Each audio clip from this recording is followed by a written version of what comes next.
Asia cup में जीत के साथ हुआ आगाज, पाकिस्तान फिर हारा। रोहित विराट की सेना ने पाकिस्तान को एक बार फिर घुटने टेकने पर मजबूर कर दिया। वैसे ये तो बस शुरुआत है, जीत की ऐसी कई तस्वीरें अभी देखनी बाकी हैं। वैसे स्किल भी उन्हीं का साथ देता है जो फिजिकली फिट होते हैं, तभी परफॉर्मेंस भी शानदार होती है और मुकाबले में जीत हासिल होती है। हुसैन, तभी तो अपने देश में क्रिकेट को धर्म और क्रिकेटर को उनके फैंस भगवान की तरह से पूजते हैं। क्रिकेट और क्रिकेटर की छोटी सी लेकर बड़ी बात जानने और समझने की कोशिश करते हैं। इनमें से कुछ लोग तो उनके स्टाइल को फॉलो करते हैं, लेकिन बेहतर तो तब होता जब उनके हर रोज के वर्कआउट उनके शरीर को फिट बनाने वाली चीजें और ना सिर्फ क्रिकेट बल्कि किसी भी एक खेल को अपने वो रूटीन में शामिल कर पाते। मतलब आप कह रहे हैं कि उनके डेडिकेशन, डिसिप्लिन को लोग फॉलो करें।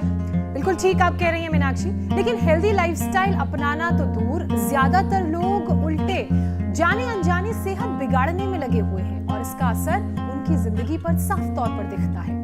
आज बीपी, शुगर, थायराइड, गठिया, एसिडिटी और दिल की बीमारी हर घर की कहानी बन चुकी है। हार्ट डिजीज तो मौत की सबसे बड़ी वजह भी बन चुकी है। देखिए ज्योत्सना, सेहत से हम सब का जो तालमेल खराब हो रहा है, बिगड़ रहा है, उसकी सबसे बड़ी वजह है खेल के मैदान से दूरी।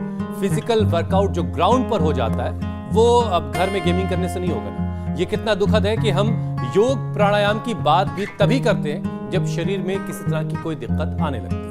जबकि कोई भी खेल अगर हम खेलते हैं तो उससे हेल्थ परफेक्ट रहती है, मन खुश रहता है। बेशक आप football, basketball, tennis, hockey, kho kho, kabaddi या क्रिकेट कोई भी खेल खेलते हो, लेकिन कोई एक खेल खेलना बहुत जरूरी है। दिमागी खेल नहीं, शारीरिक खेल। बिल्कुल दिमागी भी खेल लें वो बाद में, लेकिन जरा नहीं, लेकिन पॉजिटिवली बिल्कुल बिल्कुल। अच्छा, आप दूसरी तरफ जी, और ज्योत्सना से समझी।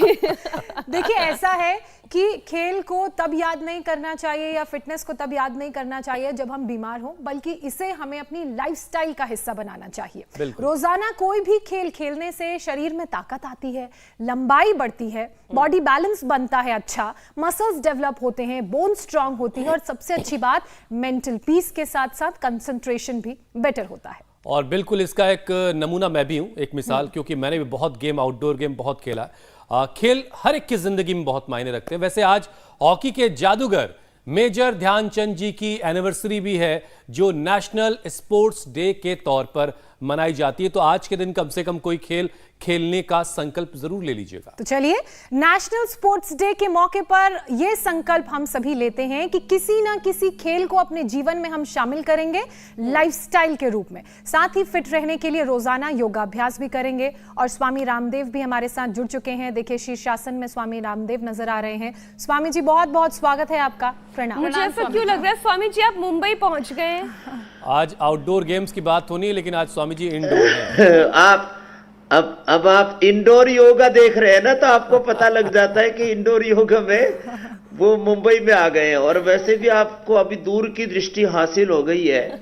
और जैसे आप उधर प्रिया जी, ज्योत्सना जी, मीनाक्षी और हुसैन भाई ज्योत जलाए हुए, तो आज मेरे साथ पूज्य स्वामी व्यासदेव जी भी हैं। और एक बात तो आप भूल ही गए, आपको अपडेट कर देता हूं कि योग को भी हमने स्पोर्ट्स में शामिल करवा दिया। योग स्पोर्ट्स एसोसिएशन पूरे देश में और वर्ल्ड योगासना पूरी दुनिया में, अब ओलंपिक्स में भी योग होगा।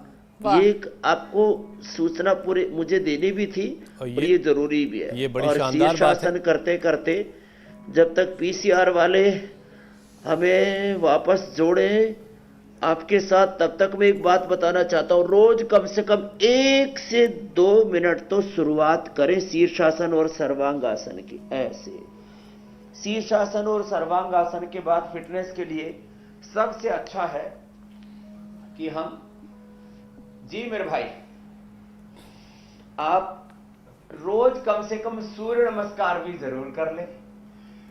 जी हुसैन जी। अच्छा स्वामी जी, देखिए आज आप मुंबई में हैं।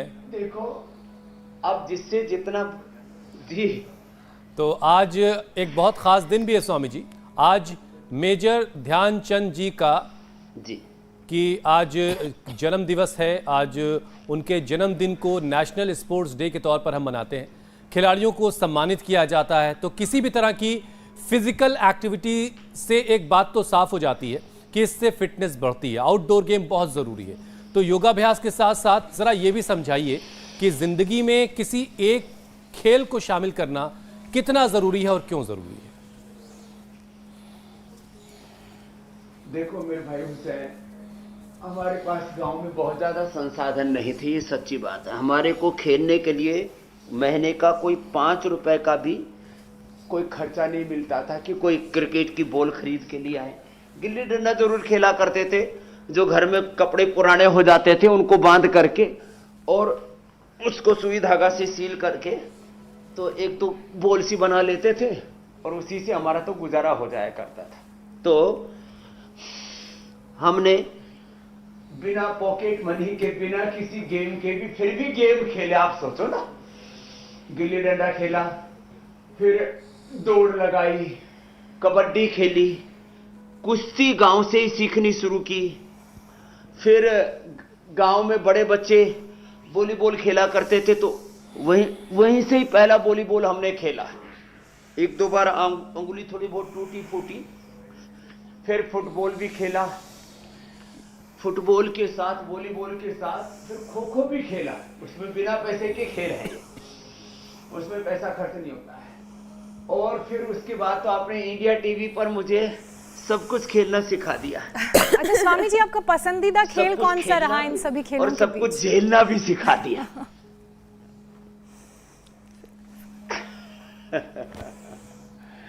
तो देखो, योग और खेल का तालमेल हो जाएगा तो जीवन में बहुत प्रकार का जो घालमेल जिसकी आप बात कर रहे थे ना, ये घालमेल नहीं रहेगा।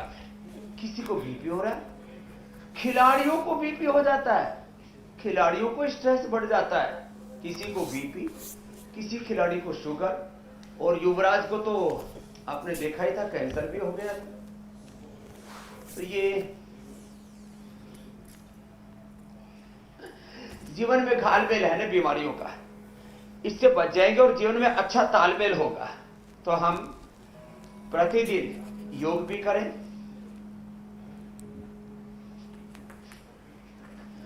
और फिर कोई ना कोई खेल शुरू कर दें। बैडमिंटन, राम जेठमलानी जी 90 साल की उम्र में भी बैडमिंटन खेला करते थे, बताओ। तो बैडमिंटन ये खेल सकते हैं, आराम से खेला जा सकता है छोटी सी जगह और ज्यादा खर्चा भी नहीं होता है, और 2 आदमी मिलकर के खेल लेते हैं और बड़ी खुशी मिलती है, बहुत प्रसन्नता भी मिलती है। देखो, खेलने से ना एक तो स्ट्रेस दूर हो जाता है। आजकल स्ट्रेस बहुत है लोगों की जिंदगी में, खुशी नहीं रहे। खुशी के लिए क्या करते हैं लोग? ड्रग लेना शुरू कर देते हैं। मैं मानता हूं कि किसी के साथ कोई साजिश नहीं होनी चाहिए, लेकिन देखो, ये जो बहन फोगाट का जो मामला आया, ऐसे कई खिलाड़ियों के मामले आते हैं कि वो भी कई बार ड्रग एडिक्शन की तरफ बढ़ जाते हैं। और फिर आजकल युवाओं में तो ड्रग, हीरोइन, स्मैक, न जाने कैसे कैसे ये जो चीजें हो रही है ठीक नहीं है। देखो, तो बच्चों को, एक एलपी सिंह जी हमारे भारतीय शिक्षा बोर्ड के चेयरमैन भी है, मुझे अपने गांव में बुलाया उन्होंने लगभग 15 साल पहले। बोले स्वामी जी, गांव में जब से हमने बच्चों को खेल में लगाया, तब से 99% बच्चे बीड़ी, सिगरेट, शराब, स्मैक और हीरोइन, अलग अलग प्रकार के जो ड्रग एडिक्शन है, इनसे बच्चे बच गए। ये बहुत बड़ी बात बता रहा हूं, क्योंकि जो खुशी, मैंने पूछा कुछ कल ही पूछ रहा था, बल्कि एक बालक से मैंने पूछा, वो स्मैक लेना शुरू कर दी थी उसने, हीरोइन। मैंने कहा बेटा देखते क्यों? बोले उससे एक धुन सी लग जाती है।